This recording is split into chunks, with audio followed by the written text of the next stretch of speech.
De Adelante. regreso, mis amigos, en su programa Frente a Frente, la referencia informativa de cada mañana en los Altos Mirandinos. Hoy es viernes 16 de julio, como lo dije anteriormente, y como les había dicho, hoy vamos a entrevistar a un viejo amigo, politólogo, dirigente del Partido Socialista Unido de Venezuela y además constituyente. Me refiero, además, a un hombre vinculado mucho a la cultura y a los espectáculos. Melómano, me consta que es melómano. Me refiero a Alberto Aranguibel. Te doy la bienvenida, Alberto. ¿Cómo estás? Y bueno, contento de que te hayas ido recuperando poco a poco de este terrible virus, ¿no? Buenos días. Buenos días, sí, bueno, muchísimas gracias. Un abrazo para ti, un saludo muy afectuoso a toda tu audiencia que siempre te sigue en ese excepcional programa que tienes ahí. Un gran logro de tu esfuerzo como comunicador. Bueno,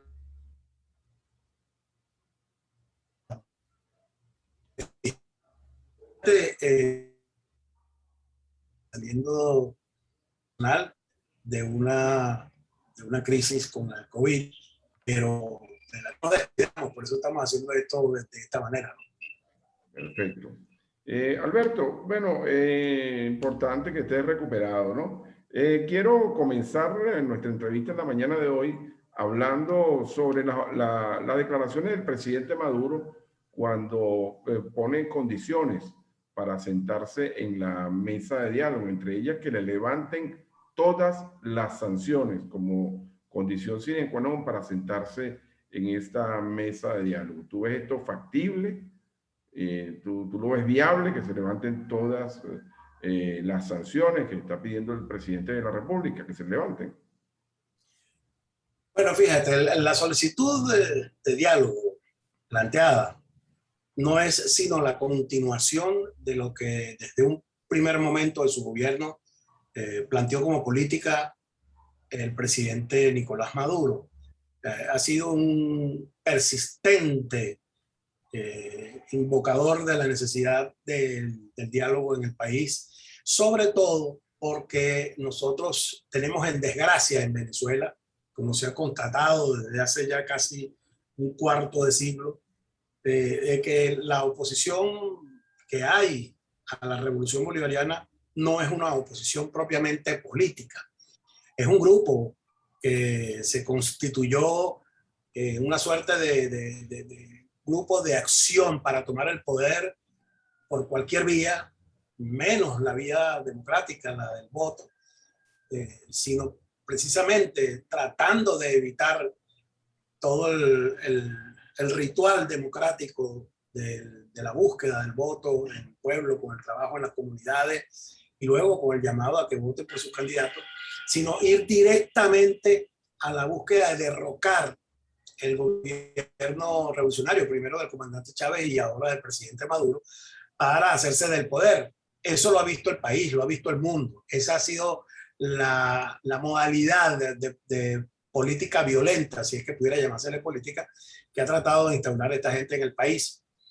Frente a lo que han sido las consecuencias gravísimas de esa desviación de la política, que como digo, no es política, sino un grupo de presión, la que se ha montado desde ese sector violento de la oposición venezolana, son estas sanciones. El mundo entero lo ha visto, ellos mismos lo han dicho reiteradamente, lo han declarado no solo en el país, sino en el mundo entero, que las sanciones impuestas son producto de su presión en el escenario internacional, sobre todo en los Estados Unidos, para que se le impongan sanciones a Venezuela, se le cerque la economía al país, se asfixie para tratar de, por esa vía, derrocar al gobierno con la pérdida que habría de popularidad por ese efecto pernicioso que causan estas sanciones arbitrarias, ilegales, que transgreden todo el ámbito del derecho internacional.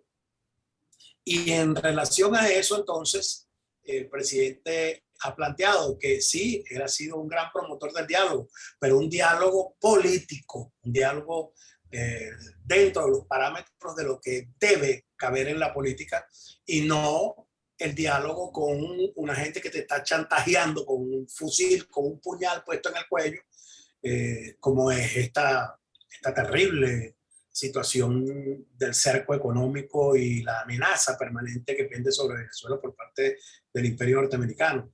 El país lo sabe que es así y sabe que cuando el presidente está planteando esta fórmula de búsqueda de superación de las dificultades que en el ámbito político tiene el país, lo está haciendo desde la sensatez, desde lo correcto, desde lo que es más ecuánime, porque no tiene ningún sentido sentarse en una mesa con unos chantajistas que no depongan su actitud de tal, porque entonces no conduciría a ninguna parte un diálogo planteado en esos términos. De modo que si el mundo, como debiera ser, recapacita al respecto y se percata la opinión pública internacional de que efectivamente lo que está pidiendo el presidente Maduro es eso, no es un chantaje de su parte para tratar de doblegar al contendor, sino que está pidiendo lo que es correcto, que no se puede nadie en ninguna parte del mundo sentar a dialogar en la búsqueda de soluciones a ningún problema si lo estás haciendo bajo amenaza, bajo el chantaje de un puñal en el cuello. Bien, hagamos algunas precisiones, Alberto. Se habla de que el próximo mes de agosto está previsto que se realice el primer encuentro. Un encuentro donde se supone que no solamente van a estar los factores de la polarización, tanto del gobierno como de la oposición, sino países del grupo de contacto. De hecho, esto se va a iniciar en uno de los países del grupo de contacto, un gobierno afecto a el gobierno de Nicolás Maduro. Ahora, no se supone que una de las partes de las negociaciones tienen que ver precisamente con el levantamiento de las acciones, pero aplicando el viejo axioma de dando y dando. Yo aprieto aquí, yo te doy esto, tú me das esto. Entonces, me da la impresión de que ponerlo como punto de partida para sentarse es una manera de no querer hacerlo. Y quiero conocer tu impresión al respecto. pudiera alguien entenderlo de esa manera. Eso tiene que ver ya con la forma como se expresa una idea en un momento determinado. Pero no, de ninguna manera, no se trata de, como digo, el mundo entero sabe, no solo las venezolanas y los venezolanos, el mundo entero sabe que quien está chantajeando es la oposición con las sanciones. Es decir, las sanciones no se las puso Maduro al país, las sanciones las puso el imperio norteamericano ilegalmente, de manera criminal, con un verdadero atentado de lesa humanidad contra el pueblo venezolano, porque encontró un sector en el país que era propicio para eso. Es decir, el gran problema de los Estados Unidos para su gran propósito de la dominación planetaria, que todo el mundo lo sabe, ese es, incluso está escrito, lo han dicho los estadistas, lo han dicho los analistas, lo han dicho los propios presidentes a lo largo del tiempo en Estados Unidos. Su propósito es de dominar el planeta. Y para ello han incluso llegado a cercenar principios fundamentales universales del ser humano, por ejemplo, la libertad. Hoy en día hay mucha gente en el mundo que por esa guerra mediática permanente de distorsión de la realidad para dominar al mundo que tiene los Estados Unidos, que cree que libertad es sinónimo de capitalismo y de imperio norteamericano. Entonces, si tú no estás en un país que sea propenso digamos, a apoyar la tesis de dominación del imperio norteamericano y te desvías para algún proyecto nacionalista, soberano de alguna manera en cualquier país del mundo, entonces ese será un país comunista y enemigo de la libertad. Es decir, en esos términos simbólicos es como se está planteando el tema, y ya no es ni ideológico, sino simplemente un problema de posicionamiento que tiene en la gente estas ideas que ha tratado de inocular permanentemente los Estados Unidos.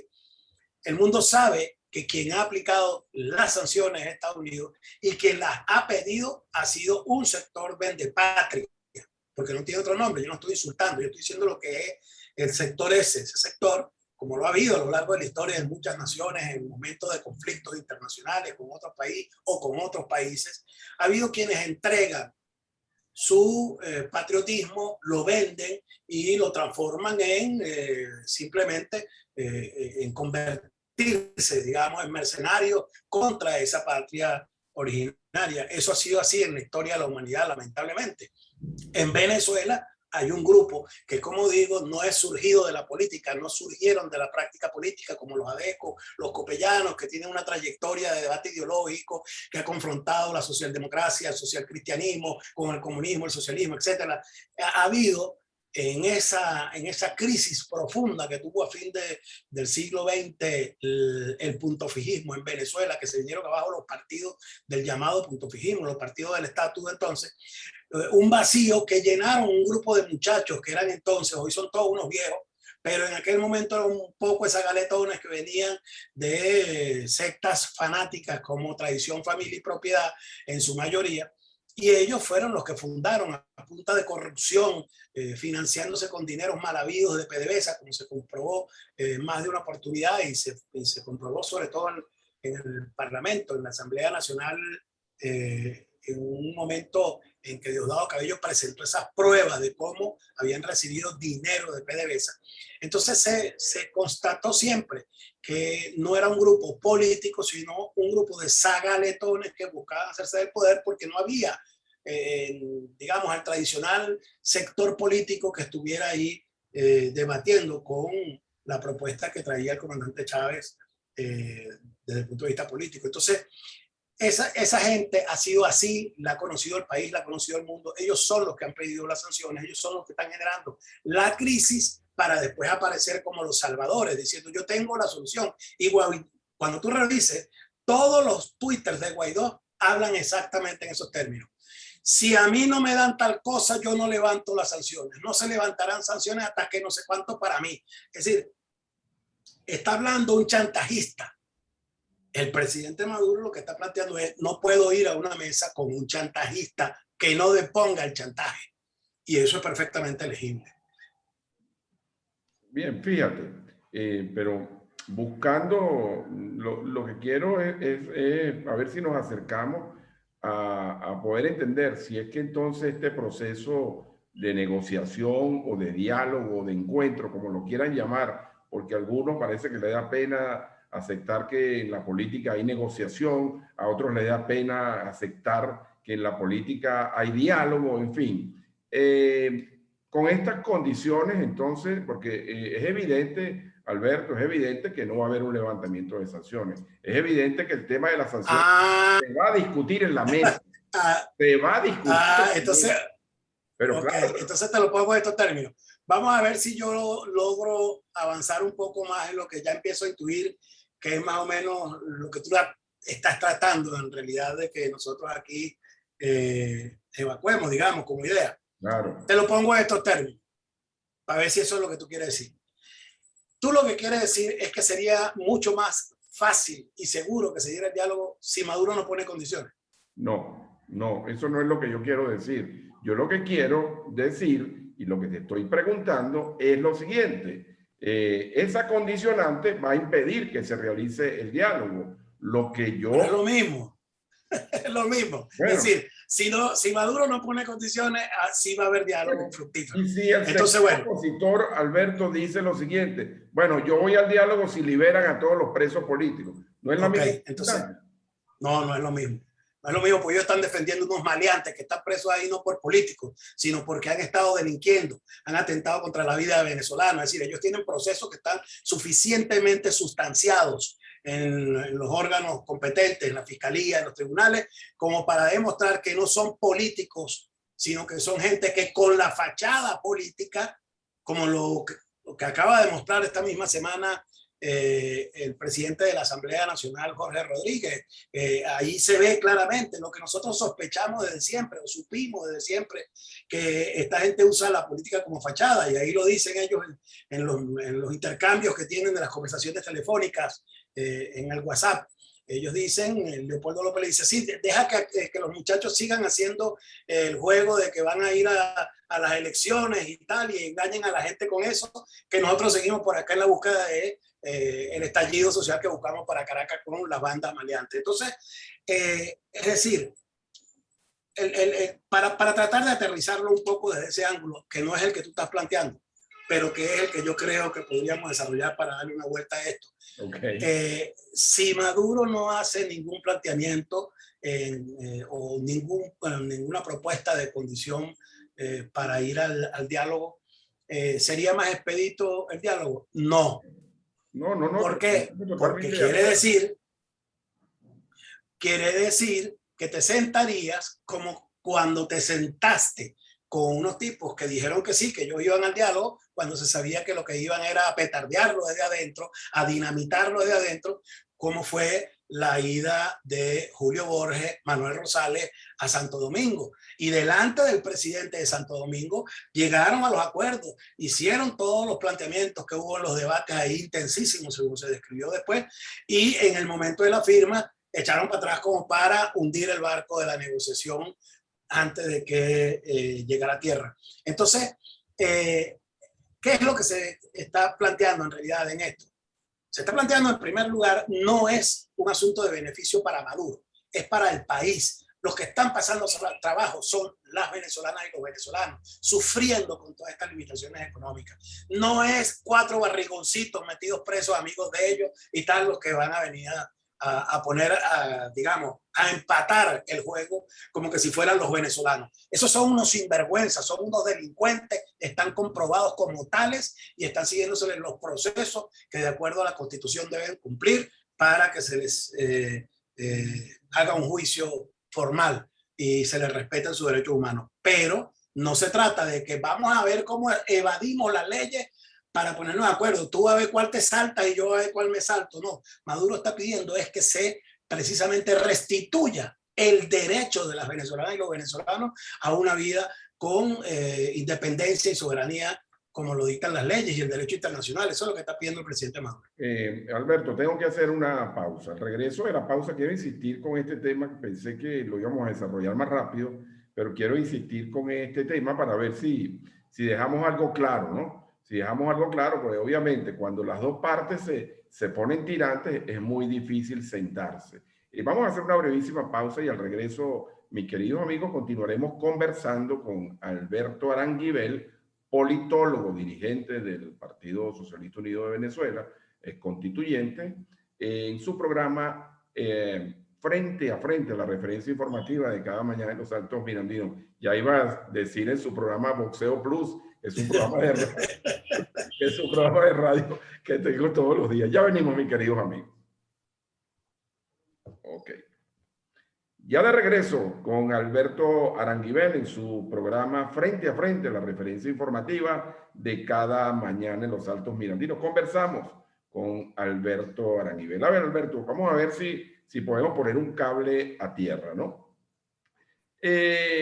Pero a ti no te parece, a mí me parece bien, obviamente ese es el punto de partida del presidente Maduro, el levantamiento de las sanciones, hasta allí yo te lo compro, ¿no? Pero a ti no te parece que esto puede ir en la agenda. Mira, vamos a discutirlo en la agenda, pero vamos a sentarnos y más aún en el entendido de que esto no va a ser ni siquiera en una sede neutral, va a ser en la sede de uno de los principales promotores del llamado grupo de contacto, que es México. Entonces, bueno, yo llevo las sanciones, la oposición llevará otros temas, supongamos que es el caso de los presos políticos, ya tu declaración fue contundente al respecto, pero fíjate una cosa, Alberto, la administración Biden ha levantado 2 o 3 sanciones. Recientemente levantó una sanción que tiene que ver con la distribución del gas, de la comercialización del gas, que son cosas que afectan directamente a la población venezolana. Así no me lo compras tú, y yo te compré uno, ¿no? Así no me lo compras tú. Bueno, esto lo llevamos en la agenda y esto es lo que vamos a discutir. Pero es que, te insisto, pareciera que no lo estamos visualizando de la misma manera y me interesa que lo dejemos, por lo menos desde mi punto de vista, claro. El tema es que las sanciones son un crimen, son un delito. Es decir, no es un asunto que tú puedas decir, es un punto político que voy a debatir en una mesa. Entonces no se puede llevar un crimen como activo para presionar un punto de vista político, ideológico en una mesa. Porque ¿qué es lo que va a discutirse en esa mesa? Si el presidente es legítimo o no, si el presidente es un dictador o no. Si, es decir, hay que ubicarse bien en cuál es el propósito Bueno, yo creo que de el la mesa. propósito fundamental, Alberto, tiene que ser la recomposición económica del país, fundamentalmente. Exactamente, exactamente. Entonces, por allí pasa, ¿no? exactamente. Entonces, ¿qué es lo que sucede? Que quien está dañando la economía es quien tiene las sanciones impuestas y eso es un delito. Eso no es un punto de negociación. Es decir, tú vuelves malandro al que acepte que vamos a negociar esto como producto, como que si se sentara, digamos, un magistrado a negociar con un malandro, qué hacer con el botín que tiene robado del banco por el cual lo están llevando preso. Entonces el magistrado se va a sentar a negociar cómo nos repartimos este botín. Se vuelve un delincuente más. No sé si me explico ahora con esta figura gráfica que puede ser muy cruda, pero es exactamente eso. Esto no es un tema político, que lo plantea un político, sí, pero no es un tema político, es un tema de la responsabilidad como jefe de Estado que tiene que velar por la salvaguarda de la vida de las venezolanas y los venezolanos, que todos tienen que ser protegidos por el presidente porque para eso fue electo. Entonces el presidente está asumiendo una responsabilidad como mandatario al decir, no me voy a sentar a negociar con este tema porque esto es un crimen, esto es un delito. Si yo me siento a negociar, estoy aceptando que no es un crimen, sino que estoy aceptando que es un derecho que tiene la oposición. Y eso no lo puede hacer, no puede aceptar que es un derecho de nadie el que le estén cercenando las posibilidades de comer a las venezolanas y los venezolanos. Ok, finalmente, con este tema, a ver, ¿y tú crees que desde esa perspectiva que tú estás viendo, tú crees que se vaya a producir el encuentro en agosto en México? ¿Tú crees que se vaya a producir? Ojo, pues no solamente hasta ahora los dos polos, van a estar los países allí bueno, pero fíjate, moviendo. no lo pongas, Jairo, como que si está, digamos, la anunciación que viene del cielo. No, esta es la 14ª vez que se va a ver la posición con el gobierno en una mesa de negociaciones. Claro. Aquí ha habido 40, en Oslo ha habido 10, en Santo Domingo ha habido 25. O sea, esto no es ninguna cosa del otro mundo. ¿Qué es lo que va a suceder? Va a suceder exactamente lo mismo. Se van a sentar con testigos internacionales que han estado siempre en esas conversaciones, incluso la Iglesia. El Vaticano ha estado ahí con un emisario del Papa en su oportunidad aquí en Caracas, presidiendo esas reuniones con su bendición para que salieran bien las cosas y nunca se llegó a nada. ¿Por qué? Eso es lo primero que había que evaluar. ¿Quiénes fueron, insisto, los que se levantaron y patearon la mesa a la hora de la firma en Santo Domingo? ¿Quiénes fueron los que desconocieron desde Venezuela todo lo que se había adelantado en Oslo? Porque empezaron aquí a presionar a través de las redes sociales y el Twitter, que eran unos tipos que eran vendidos al chavismo, los que estaban en Oslo y no sé cuánto, y volvieron como locos aquellos que estaban allá representándolos a ellos, y los tipos terminaron incluso callados, desaparecidos, borrados del mapa, no volvieron a aparecer más nunca.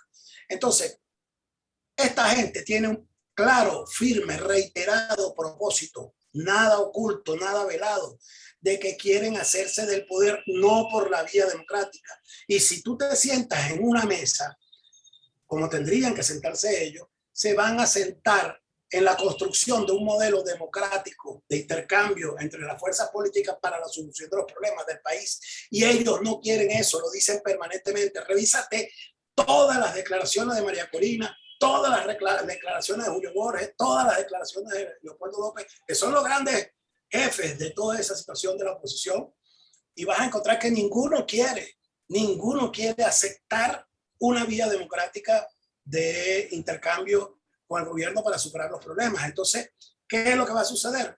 Lo que ha sucedido, el gobierno va a ir a la reunión como ha ido a todas las reuniones con la mejor disposición, a hacer los planteamientos documentadamente, como siempre los han llevado, y no en papelito anotado ahí, como siempre han sacado los de la oposición, sino que ha llevado carpetas con demostraciones, con constataciones de lo que se está diciendo en cada caso, y bueno, ahí se verá qué es lo que va a suceder. A lo mejor se viene con algunos logros, a lo mejor se viene con algunos avances, no necesariamente todos, pero no hay que sobredimensionar, Jairo, el asunto, porque entonces creamos falsas expectativas y le vamos a dar una sensación de fracaso al pueblo venezolano el día que ellos regresen de allá en agosto, y entonces, no, mira, no se superaron los problemas, no se levantaron las sanciones, no sé cuánto y tal, porque no va a ser así, eso no va a ser un fracaso.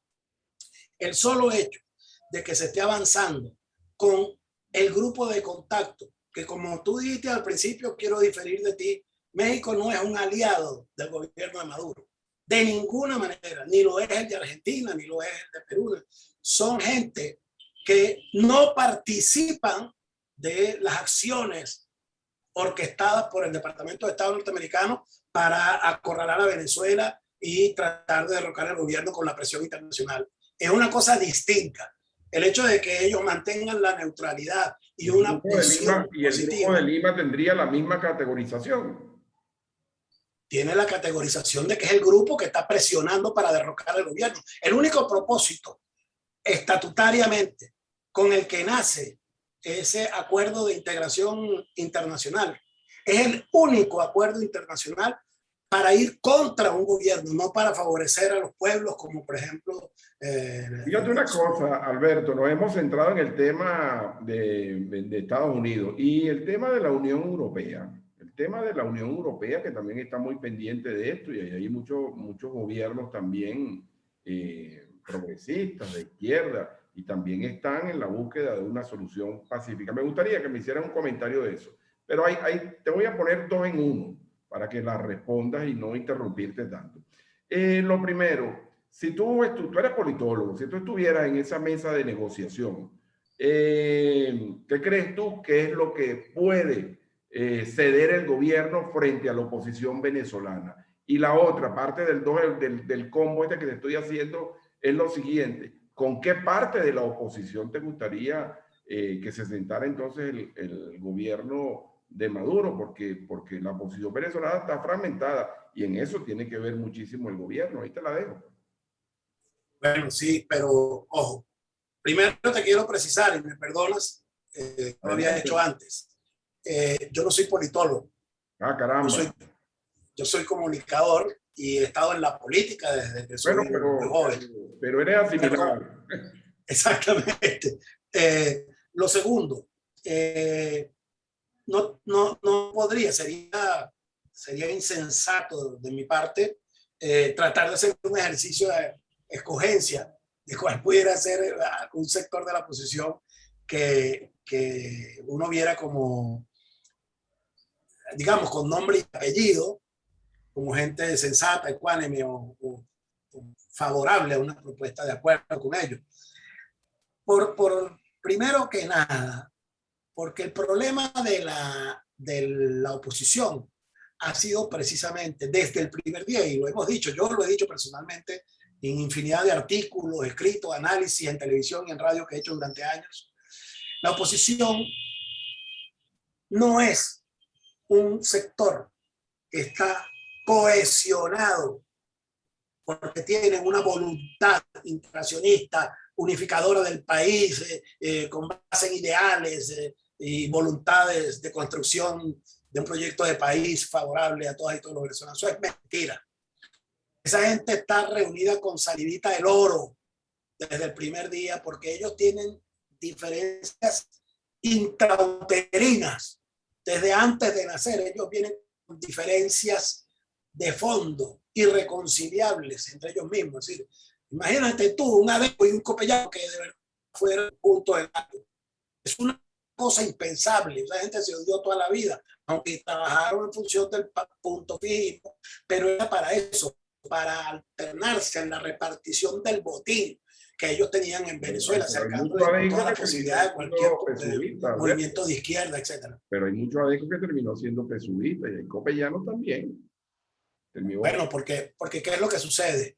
Que AD y COPEI eran las únicas opciones porque ellos cercaron la posibilidad de que el país respirara una verdadera pluralidad democrática. Ellos la acercaron, ellos persiguieron a la izquierda, aparecían cada rato los dirigentes de la izquierda asesinados, muertos o simplemente desaparecidos. Eso es lo que genera temor, como en Colombia. En Colombia nadie quiere ser dirigente social Hoy en día, tú eres dirigente social y amaneces muerto al día siguiente, descuartizado y tirado en un río por ahí en 40 pedazos. Entonces, ¿eso para qué se hace? Primero por el desprecio que se tiene por el ser humano desde la óptica fascista de la derecha, que aquí encarna voluntad popular y primero justicia. Pero luego es porque esa es la manera de impedir que se desarrolle la movilización social en los pueblos, de desmovilizar a todo el que pretenda la búsqueda de la superación de los problemas de los pueblos a través de la lucha social. Y entonces, si tú estás apareciendo, si están apareciendo todos los líderes sociales muertos todos los días, la gente no quiere ser líder social, la gente quiere quedarse calladita. Y eso es precisamente lo que sucedió aquí en la Cuarta República.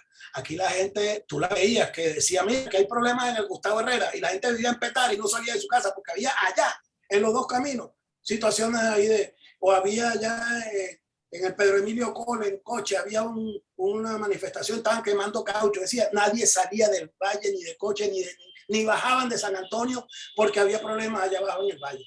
Es decir, había un terror a la posibilidad de que la movilización y cuando llega la revolución bolivariana, ya mucha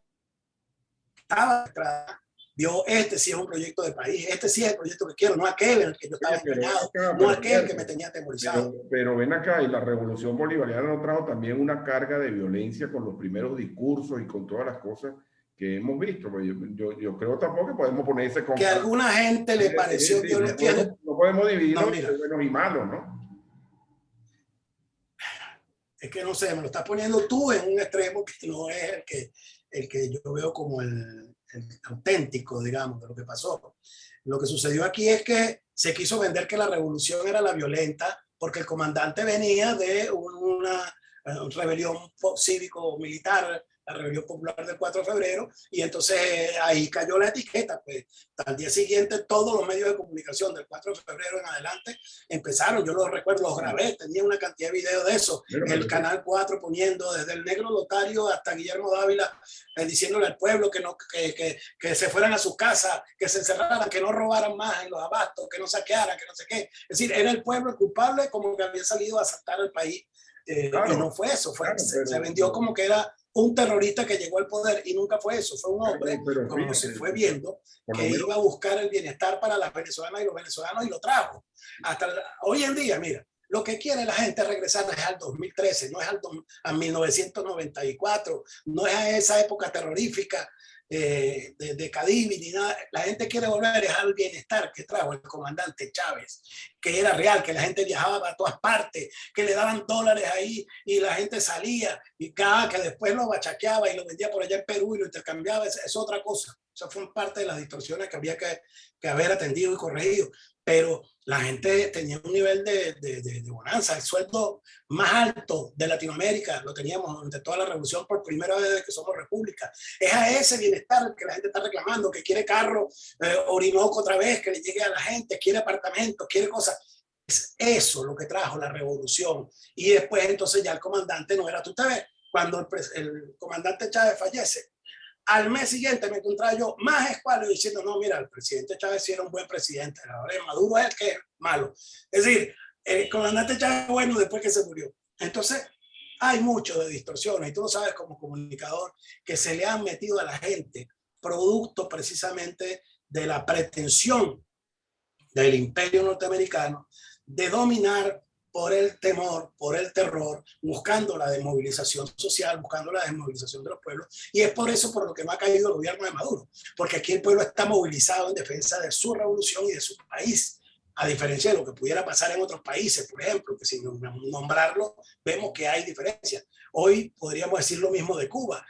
Cuba salieron ahí unos petardistas con una acción urdida, tejida, muy bien planificada desde las redes sociales para causar una conmoción en Cuba. Salieron unas miles de personas y después salió al día siguiente esa masa gigantesca de pueblo cubano a decir que no, que... ¿Ah? ¿Tienes cifra de cuántos detenidos hubo en esa, cómo fue que lo llamaste, la petardista? ¿Tienes cifras de cuántos detenidos hay? ¿Hubo? ¿En dónde? En La Habana. ¿En La Habana? En San Antonio de los Baños. ¿No tienes cifra? En La Habana ha habido detenciones, tantas como las que están habiendo de liberaciones. Si tú revisas el diario El País de hoy, te vas a encontrar que es una cosa cómica. No te lo estoy lo que denunciaba como una brutal represión el día de ayer. No te lo estoy preguntando por ironía, es que ando buscándolo de verdad. Porque no, bueno, hay datos, sí, han aparecido algunos datos, han hablado de 200 detenidos en el primer momento, pero aparece después que los detenidos están liberados sin tortura, lo dicen ellos mismos. Cuando entrevistan a los que estuvieron detenidos y que la agarró la gran prensa internacional como una bloguera que empezó a llamar desde ahí, desde la Habana Vieja, a llamar a la rebelión, a la insubordinación popular y no sé cuánto y tal, bueno, fue detenida. Y eso es lo que tituló El País en España, detenida brutalmente, no sé qué y tal. Y al día siguiente, el mismo diario El País, revísalo, el mismo diario El País pone en el mismo tamaño titular, liberada por la dictadura cubana, la bloguera, no sé qué tal, y la tipa sale diciendo, a mí nadie me torturó, ni me golpeó, ni me pegó. Alberto, tengo que hacer la pausa. Vamos a hacer la pausa. Interesante este tema cubano, analizarlo, ¿no? Yo en lo personal tengo mucho afecto al pueblo cubano. Yo estuve hace un par de años, menos de 2 años, estuve en La Habana. Interesante lo que está ocurriendo. Yo quiero dejarte una pregunta al aire. ¿Tú estás en contra de que la gente proteste en el caso que sea? Tú estás en contra de eso, pero eso me lo vas a responder al regreso. Y también quisiera hablar un poquito de la situación social y cómo ve Alberto Aranguibel que podemos recomponer la economía, porque bueno, siempre nos montamos arriba del puente, pero aguas abajo sigue el tema social socavando la calidad de vida de los venezolanos. Mis amigos, ya venimos en su programa Frente a Frente, conversando en la mañana de hoy, viernes 16 de julio, con Alberto Aranguibel. Él me hizo la advertencia de que no es politólogo, pero lo que no sé, si no me puede mentir es que es melómano. Eso sí lo sé, de vista, trato y comunicación. Ya venimos. Bien, estamos de regreso, mis amigos, en su programa Frente a Frente. Te dejé al aire la siguiente pregunta, Alberto, para que me respondas, ¿no? De la manera que lo quieras hacer. ¿Tú estás en contra de que la gente reclame y salga a las calles, aún en las circunstancias que sean, aún hasta los amigos de uno? Pues los amigos de uno también a veces le reclaman situaciones. Pero tú estás afirmándolo o me lo estás preguntando si estoy en contra. No, yo te pregunto, yo estoy a favor de la protesta. La gente tiene derecho a protestar. Ahora, una cosa es la... Pero fíjate, dijiste dos cosas ahí. Ahí creo que nadie quemó cauchos en La Habana, ¿no? Creo que no hay cauchos. No hay. Dijiste dos cosas ahí que vamos a precisar. Bueno, primero, yo no estoy en contra de ninguna protesta. No me vaya a decir yo no estoy en contra, no, absoluto. Y si quieres hablamos de eso después. Yo no estoy ni jamás he estado en contra de ninguna protesta. Pero es que tú dijiste después, mezclaste protesta con derecho. Claro. Y entonces me gustaría hacer una precisión en ese sentido. Es muy importante que la hagamos siempre. Okay. Yo te lo recomiendo porque la gente necesita que uno la oriente en las cosas en las que uno maneja, que no necesariamente maneja la gente. Y entonces así se evita que uno le haga el daño de la confusión. Una cosa es la protesta, en la cual puede haber una cantidad de modalidades infinitas. Tú puedes protestar, por ejemplo, desde el autobús, que el chofer apagó el aire o el radio o el mismo autobús, y entonces eso es una protesta. Tú puedes protestar en un restaurante, que te sirvieron una sopa fría o que tenía una piedra el espagueti. Tú puedes expresar eso de cualquier manera hasta llegar a protestar incluso contra un gobierno que tú consideras que lo está haciendo mal. Un gobierno legítimamente electo o un gobierno dictatorial que tú quieras contribuir a que, digamos, se superase y se retornase a la democracia. Tú puedes hacer, hay una escala infinita de modalidades en la que puede darse. En todas, una cosa es el derecho a protestar y otra es el que tú, amparado una protesta, hagas una manipulación del concepto del derecho para convertirte en un violentador del Estado de Derecho, amparándote en que ese es tu derecho que te corresponde como individuo, atentar contra el resto de la sociedad. Y eso no es así. Cuando tú te revisas el articulado de la Constitución, en el que hay muchas similitudes con las constituciones del mundo entero, que casi todas surgen de la inspiración de la norteamericana, por cierto, que fue una de las primeras, si no la primera en el mundo como tal. Vas a encontrar que, por ejemplo, el artículo 21 de nuestra Constitución dice, es palabras más, palabras menos, que tu derecho llega hasta donde empieza el del otro, el del prójimo. Que no es que tu derecho es absoluto e ilimitado y que tú puedes atropellar lo que te venga en gana porque tú estás ejerciendo un derecho que está consagrado, sí, en la Constitución, incluso en los tratados internacionales que tienen que ver con eso. Pero hay que distinguir esas dos cosas. Una cosa es el derecho a la protesta y otra es la protesta, que es muy distinto. Entonces tú ves gente que arranca una protesta como es la modalidad constante, permanente de la protesta que hace la oposición aquí en Venezuela, a diferencia de todas las demás protestas en el resto del mundo, que es que ella sale con un rosario en la mano, cientos de miles de fotógrafos tomándole la foto y los videos con el rosario, implorando al cielo lo buenos que son, y en lo que tomaron ya la foto todos los tipos, vamos pues, sacan entonces la cuchilla, la peinilla, la piedra, el mortero, no sé qué, y empiezan a buscar incendiar a la Guardia Nacional para que la Guardia Nacional lo reprima. Esa modalidad. No había una reacción del pueblo cubano, eso no es usual tampoco, ¿no? Y por lo menos... Pero es que espérate. Yo creo que es importante pero oír lo que dice la gente también. Está bien, pero ¿quién está negando o sea, tú estás poniendo como que yo estoy negando la expresión que está habiendo en Cuba. Yo no he dicho nada de eso. Es más, quien te está informando de lo que está pasando en Cuba soy yo.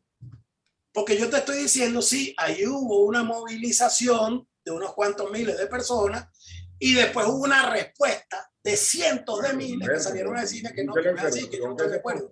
Eso fue orquestado, ¿no? Por supuesto que sí, eso está demostrado. Eso no me consta. Está más que demostrado. Eso no me consta. ¿Perdón? Porque a veces la manifestación... Pero el hecho de que a ti no te conste no quiere decir que... Oye, Alberto, y te pregunto... Por eso yo te decía, fíjate. Lo de Colombia fíjate. y lo de Chile no fue orquestado. Perdóname. Lo de Colombia y lo de Chile no fue orquestado. Cuando presenten las pruebas, quienes las deben presentar de que fue orquestado, yo te diré, fue orquestado. No ha aparecido hasta ahora, sino la expresión del pueblo en cada caso en la que están siendo acribillados, y yo lo veo en video. Yo veo cuando la policía de Colombia mata gente. Lo he visto yo, no me lo ha contado ningún periodista.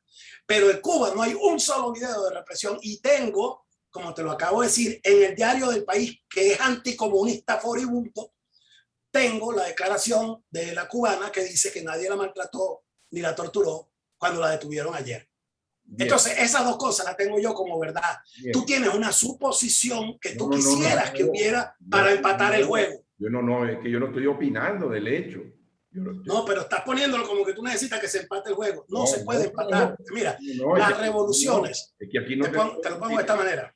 Mira, Estados Unidos, óyeme, Estados Unidos ha buscado desde el inicio de su guerra contra el comunismo hace casi un siglo, desde antes incluso de la revolución bolchevique, en la narrativa anticomunista que ha difundido Estados Unidos por el mundo, que llega hasta el día de hoy al extremo de que casi toda la gente desinformada que sigue la lógica anticomunista de ese relato norteamericano cree que en Rusia hay un gobierno comunista el día de hoy.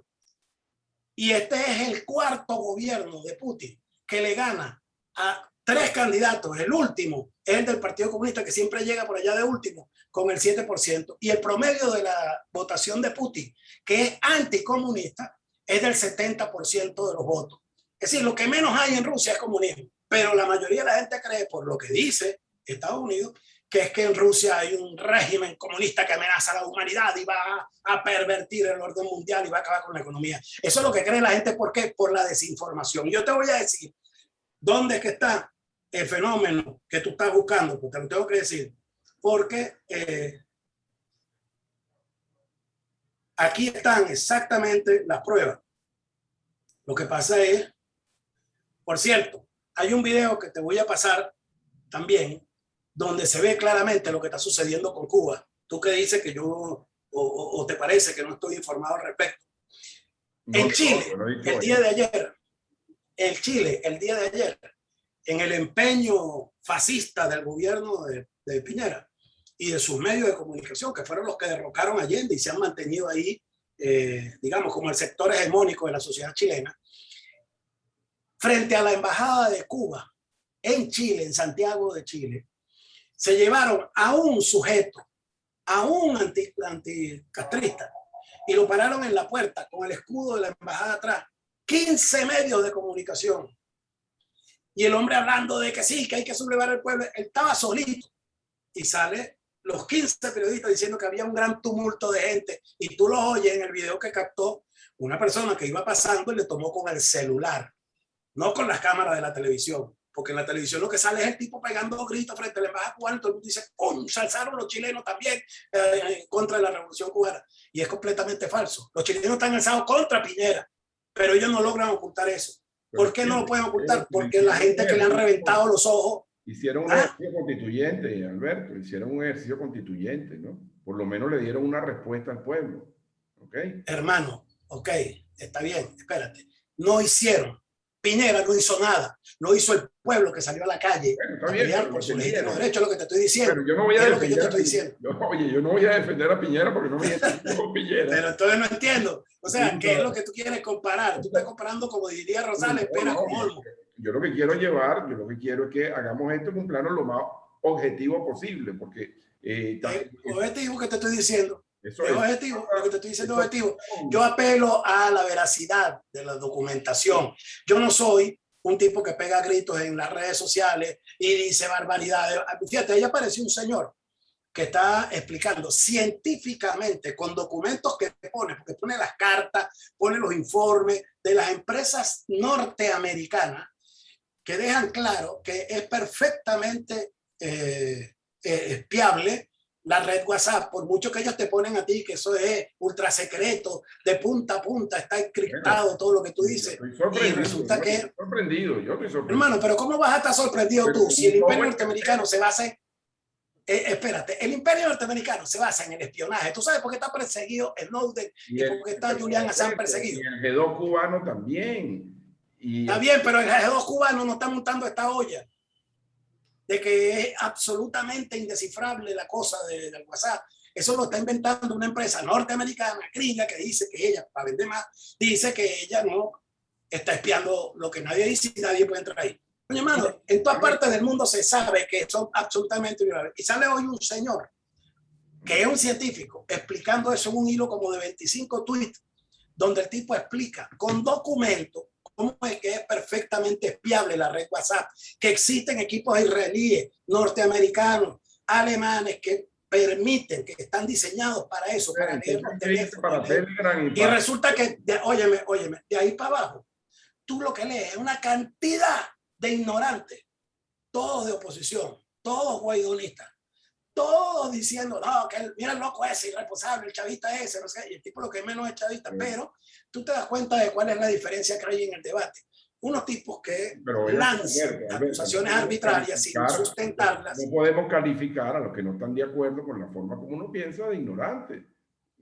Y yo estoy calificando a esa gente. Bueno, tú lo acabas de decir. Bueno, todos los ignorantes... Yo te estoy diciendo que son ignorantes en las redes sociales. Bueno, eso ocurre. Que no saben de lo que está hablando el hombre. Me quedan pocos minutos, fíjate. Quiero una precisión tuya con relación al tema económico, independientemente, ya no busquemos el tema de las sanciones ampliamente debatido, incluso hay factores de oposición que se han opuesto al tema de las sanciones, pero evidentemente el gobierno también tiene su cuota de responsabilidad con este tema económico. Quisiera una precisión al respecto, porque después te quiero hacer una pregunta con el tema de la constituyente también, donde tú fuiste miembro. Bueno, fíjate, hay mucha gente que se plantea, y yo digo que bueno, con incluso la más buena fe, que se plantea que el asunto de la economía es un asunto que se resuelve simplemente dando las órdenes desde la presidencia. Y entonces creen, porque no saben de eso, a eso me refiero, no que son unos ignorantes desde el punto de vista despectivo que uno lo dice, sino que si tú no sabes cómo funcionan las cosas, lo que es una impostura es que tú te pongas a decir cómo se resuelve, si tú no sabes cómo funciona eso.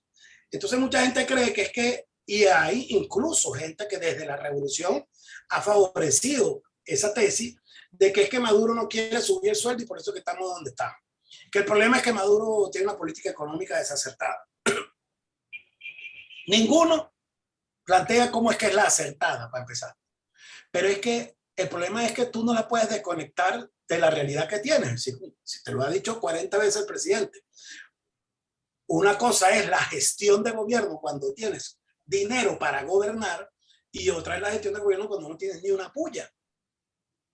Yo no sé si tu audiencia es muy vieja o muy joven, habrá que explicar qué es una puya. No, no, mi audiencia. Bueno, ni un centavo, pues.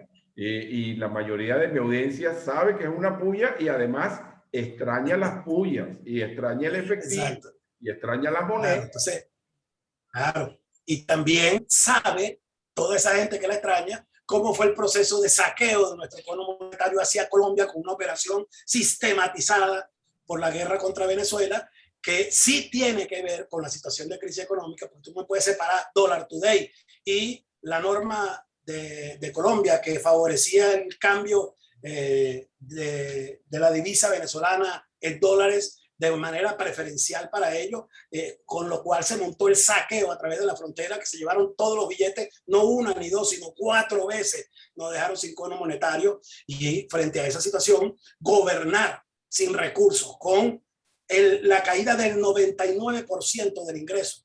Es decir, lo que tenías en un momento determinado se te cerró por completo y te queda solamente un 1% de ese presupuesto para poder manejarte y mantener a la vez en la gestión de gobierno que no haya, primero, la estabilidad laboral. Si aquí no hubo la ola de despido que hubo en Grecia, que hubo en Portugal, que hubo en España, cuando se presentaron sus respectivas crisis.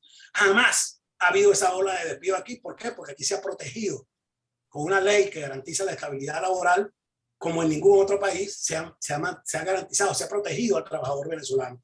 Pero se ha mantenido también una política transitoria, que no es la política del socialismo en su concepción original, sino una medida de coyuntura para impedir que el impacto de esa crisis económica afecte de manera más severa al pueblo mientras se superan todas las dificultades, como es el CLAP, como son los bonos que se le dan a través del carnet a la gente, etc. Entonces, ahí hay unas acciones que se están llevando a cabo. Y con esto te cierro la idea, que yo sé que tú necesitas que se cierre rápido, fíjate, hay gente que te dice, ustedes están ahí en la Asamblea Nacional, pero lo que están es hablando paja y no resuelven el problema económico. Primero, las asambleas no están hechas para resolver los problemas económicos, sobre todo cuando tú tienes una situación de confrontación como la que tenemos nosotros con el Imperio Norteamericano, que es el dueño del dólar en el mundo entero y maneja la economía mundial a su buen saber y entender a partir de ese hecho de control de la divisa de uso internacional. Entonces, bueno, el problema es, lo único para resolver la economía es hacer decretos económicos que eleven el sueldo y ese tipo de cosas. No.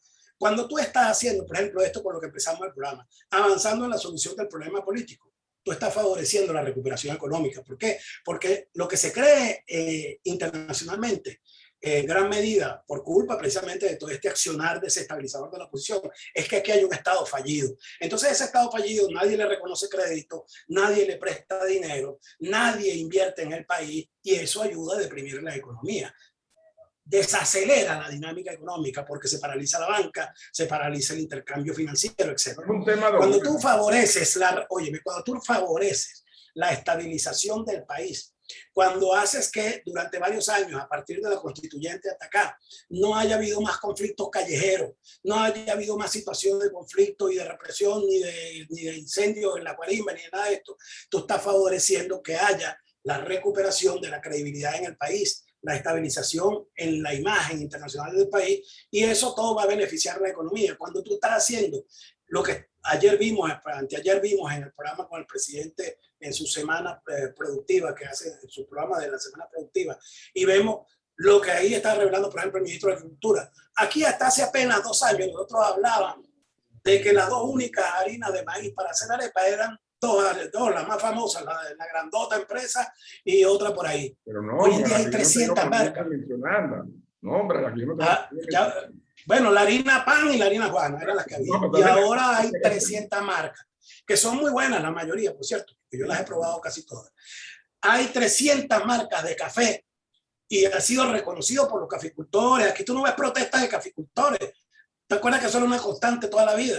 Aquí no hay protestas de productores de esto. Es decir, aquí hay gente que está precisamente diciendo, sí, tengo una situación difícil, el gobierno la reconoce, pero el gobierno está diciendo, mira cómo estoy trabajando con este gran esfuerzo en medio de este bloqueo para salir adelante. Entonces, el hecho de que tú te quedes cruzado de brazos es lo que habría que reclamarle al gobierno. Pero cuando estás trabajando en medio de un bloqueo, con ese gran esfuerzo que se está haciendo para que lleguemos a lo que llegamos hoy en día, que por ejemplo el 80% de lo que comemos es producido en Venezuela. ¿Tú no viste cómo florecieron los vendedores de fruta en todas las esquinas de la noche a la mañana y la gente no dijo nada?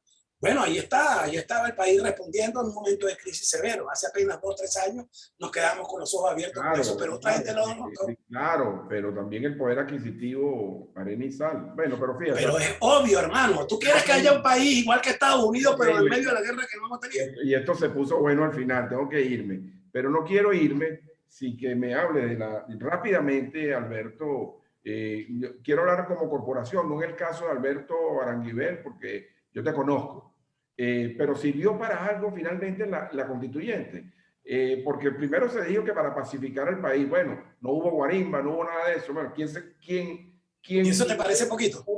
Quien lo digirió, perfecto, pero la economía no se recuperó, pero tampoco legisló. Entonces, rápidamente, Alberto, y te dejo el último turno al bate para que cierres tú.